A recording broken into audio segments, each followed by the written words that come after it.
Senhor presidente, em exercício, deputado Maurício Picarelli, senhores deputados, imprensa presente, aqueles que nos assistem pela TV Assembleia. Fiz questão de fazer uso da palavra, primeiro, para parabenizar a Federação dos Trabalhadores em Educação de Mato Grosso do Sul pelo extraordinário momento que proporcionou, não só à democracia, mas aos sul-mato-grossenses para conhecer as propostas dos candidatos, de modo especial, relacionada à educação em Mato Grosso do Sul. Então, como candidato ao governo, é preciso realçar que são estas as oportunidades que nós temos de apresentar as nossas propostas, de debater as nossas ideias e de dizer para o povo de Mato Grosso do Sul o que queremos fazer, como iremos fazer e quais são os recursos que nós temos disponíveis para poder fazer aquilo que nós pretendemos que seja feito caso nos elejamos governador do Estado. Então, eu quero, ao parabenizar a iniciativa da FETEMES, realçar e dizer aos outros segmentos que também o façam. Eu acho que é essa a grande oportunidade do debate, é a grande oportunidade que as pessoas têm de conhecerem, de fato, os candidatos e suas propostas. Eu lamento profundamente que nós estamos também numa eleição presidencial e não tive até agora a oportunidade de conhecer claramente o que pensa cada um dos candidatos acerca das principais reformas que são necessárias para o nosso país. Não vi nenhum candidato falar claramente o que pensa sobre a Previdência. Claramente, como é que ele quer fazer a Previdência, já que impacta a vida de todos nós, e nós não podemos votar enganado e achar que depois o candidato fala uma coisa, ou não fala, ou desdiz, e depois faz outra coisa que impacta a vida dos brasileiros. Não vi nenhum dos candidatos falarem da revisão do Pacto Federativo, da redução, do enxugamento do tamanho do Estado, para que o Estado tenha recursos efetivos para fazer os investimentos e as entregas que a população almeja. Não vi ninguém falar claramente da reforma tributária e como é que pretende fazê-la, como é que nós vamos reduzir essa carga tributária e, ao mesmo tempo, manter a eficiência e a aplicação dos recursos públicos naquilo que é fundamental, naquilo que é competência e responsabilidade da União.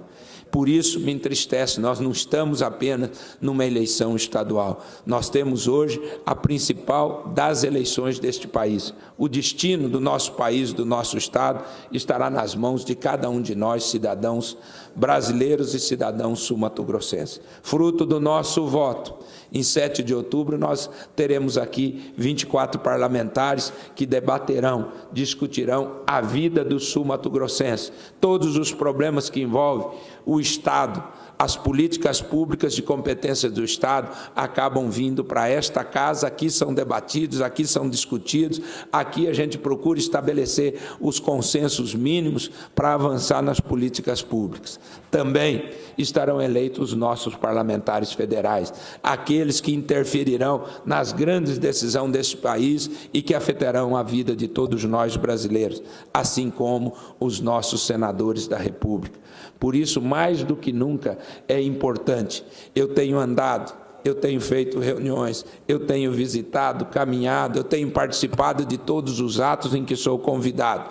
E posso afiançar uma coisa ainda, mais de 50% da nossa população ainda está indecisa em relação ao seu voto, principalmente para governador do Estado e também muita gente ainda indecisa para presidente da República. Por que essa indecisão? A indecisão decorre de alguns fatores na minha avaliação. Primeiro, a desilusão e a decepção com a atividade política e com boa parte dos políticos que, infelizmente, não corresponderam à expectativa, não honraram e dignificaram a confiança do voto do cidadão. Mas também, em função da população, misturar a política com os políticos. A política é fundamental em nossas vidas, quer queiramos ou não, nós dependemos das decisões políticas e em política não tem espaço vazio. Então nós precisamos, os cidadãos, saber separar o joio do trigo, saber escolher aqueles que realmente merecem a confiança dos nossos votos. Por isso, ao vir aqui a esta tribuna, tomei a iniciativa de parabenizar, porque achei a forma, achei a condução do debate da FETEMES de uma forma muito tranquila, muito democrática. O deputado Pedro Kemp estava lá e cometi o deslize e a indelicadeza de não cumprimentá-lo, porque o tempo não permitia, a gente tinha que falar das propostas, mas eu quero dizer, acima de tudo, do meu respeito, da minha consideração por Vossa Excelência, por seu trabalho e pelo extraordinário parlamentar que é. Concedo a parte ao deputado Paulo Silva. Senhor presidente, deputado Júnior Mock, estava ali na primeira secretaria acompanhando o discurso de Vossa Excelência e também pude acompanhar o debate da FETEMES nos seus principais tópicos na tarde de ontem.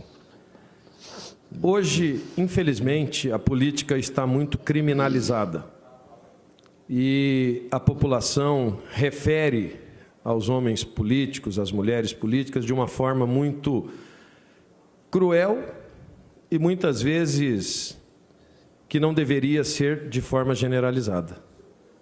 Em todos os segmentos nós temos boas pessoas e temos pessoas que não condizem naquilo que estão representando.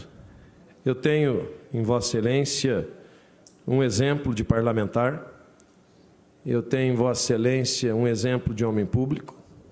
Desde que aqui cheguei, sempre tive, por parte de todos os parlamentares e funcionários, condições para que eu exercesse o meu mandato e representasse bem a minha população.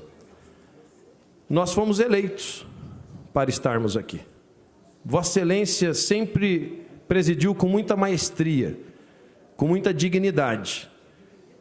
E o que me mais marca na administração como presidente desta casa, nesse 1 ano e 8 meses que aqui estou, foi quando Vossa Excelência não permitiu que a votação da Previdência, naquele dia tumultuado, fosse feita sob 4 paredes.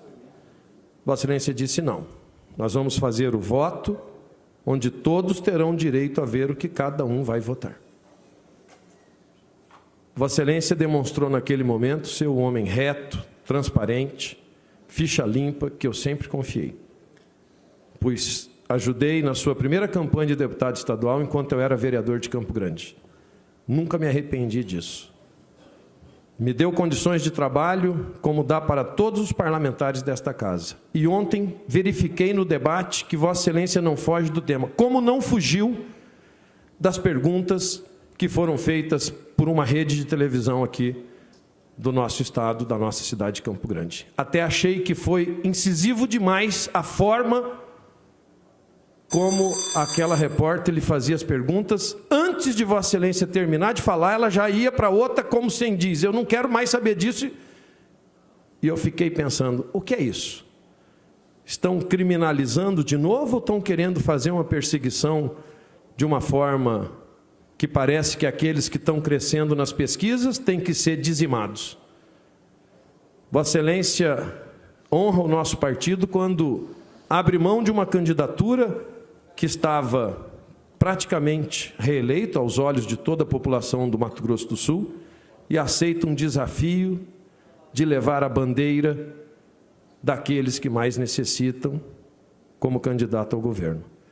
Então eu não tenho muito o que dizer, só tenho que lhe agradecer pelo exemplo de homem público, que para mim é uma referência, e eu quero dizer que me somo à vossa voz, ao vosso esforço, para que possamos ter um Mato Grosso do Sul cada vez melhor e maior.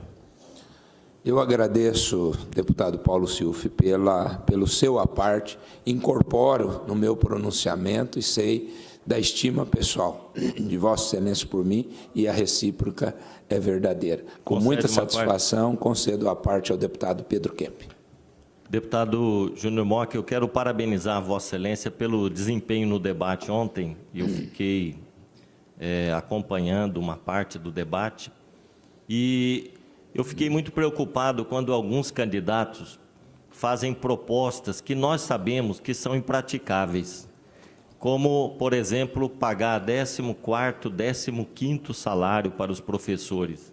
Eu acho que essas propostas, elas são até demagógicas, sabe? É muito fácil falar isso para uma categoria, que os representantes de uma categoria que estão ali, né? Agora, qual que é a condição do Estado de implementar uma proposta dessa? Nós sabemos que o Estado está numa situação muito complicada, né, do ponto de vista financeiro, e eu primo pela postura, né, de pessoas assim que agem com responsabilidade, né?